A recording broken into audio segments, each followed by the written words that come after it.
বিশ্বকবি রবীন্দ্রনাথ ঠাকুরের শ্বশুরবাড়ি বাংলাদেশের খুলনা জেলার ফুলতলা উপজেলার দক্ষিণডিহি গ্রামে অবস্থিত। এটি বর্তমানে রবীন্দ্র কমপ্লেক্স নামে একটি পর্যটন কেন্দ্র এবং জাদুঘর হিসেবে সংরক্ষিত। রবীন্দ্রনাথ ঠাকুরের শ্বশুরবাড়ি সম্পর্কে কিছু গুরুত্বপূর্ণ তথ্য নিচে দেওয়া হলো। অবস্থান: খুলনা শহর থেকে প্রায় ১৯ কিলোমিটার উত্তর পশ্চিমে ফুলতলা উপজেলার দক্ষিণডিহি গ্রামে। এটি খুলনা যশোর মহাসড়কের বেজেরডাঙ্গা বাসস্ট্যান্ড থেকে মাত্র ১ মাইল পূর্বে অবস্থিত। পরিচয়: রবীন্দ্রনাথের শ্বশুর বেণীমাধব রায় চৌধুরীর বাড়ি এটি।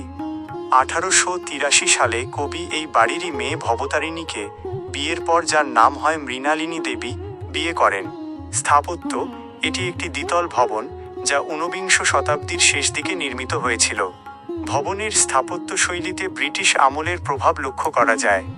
নিচতলায় ৪টি এবং দোতলায় ২টি কক্ষ রয়েছে।